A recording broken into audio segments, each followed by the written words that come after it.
It's week 2 of the journey for John and Jane. They have swapped out processed solids for whole foods and hit their movement targets.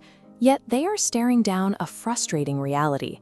The scale has absolutely stopped moving. This raises a difficult biological question. How is it possible to maintain a healthy diet and exercise while the metabolism remains frozen? The answer is hidden in their daily cups. To manage his cravings, John relies on sugar-free diet sodas. To survive her corporate deadlines, Jane uses multiple coffees, lightened with splashes of milk and sugar. These liquid habits trigger hormonal signals that lock fat cells in storage mode. Even a high-quality solid food diet can be sidelined if daily drinks sabotage the metabolic environment. To understand this trap, we look at human evolution. The digestive tract developed to process whole foods that require mechanical breakdown and time to digest. Whole foods come with a biological buffer, dietary fiber. Fiber acts as a speed limit, controlling how fast calories and sugars enter the system. Consuming calories in liquid form strips away this buffer. Without fiber to slow it down, the liquid floods the system, bypassing the digestive stages that solid food must undergo. This unbuffered flow turns a simple drink into a metabolic avalanche. It overwhelms the liver and bloodstream, disrupting the natural rhythms that govern energy use. Let's audit John's routine. To manage his type 2 diabetes, he switched to diet sodas and no added sugar packaged juices, thinking these were safe alternatives. But packaged juices lack fiber. This allows pure fructose to hit his liver instantly, triggering de novo lipogenesis, the immediate production of liver fat, rather than the use of energy. Diet sodas trigger the cephalic phase insulin response. Artificial sweeteners hit sweet receptors, signaling the brain that sugar is arriving. The grain signals the pancreas, releasing a wave of anticipatory insulin.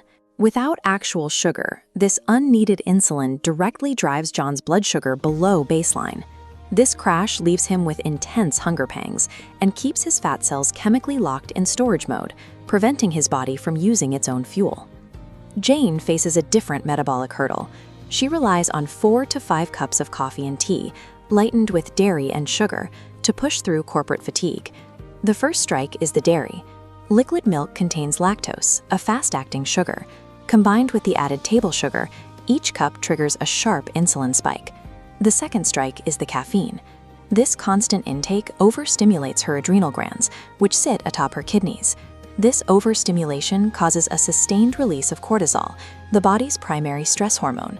For someone with PCOD, the combination of high insulin and high cortisol acts as a direct command to store visceral belly fat.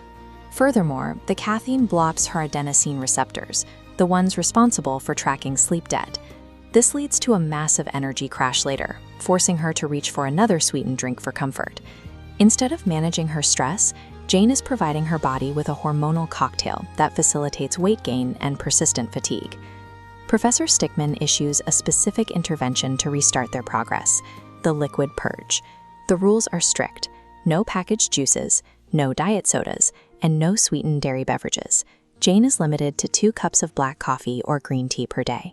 These must be taken before 2 p.m. and contain 0 sugar or milk.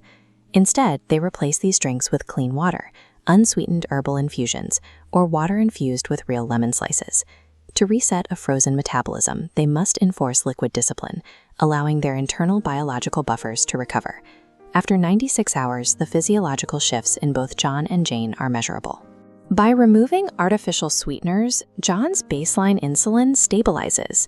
This change eliminates the intense midday hunger cycles that previously derailed him. Jane's results are just as significant. By cutting the sugar and excess caffeine, her morning cortisol levels drop, and her PCOD-related bloating disappears. Without the constant presence of spiked insulin and cortisol, Jane's body can finally access stored abdominal fat to use for energy. The lesson is clear: progress on the plate can be stalled by what is in the glass. Clearing these hidden liquid traps builds the foundation for week 3, the protein engine. Thanks for watching Body Science School. Please like, share, and subscribe the channel for more.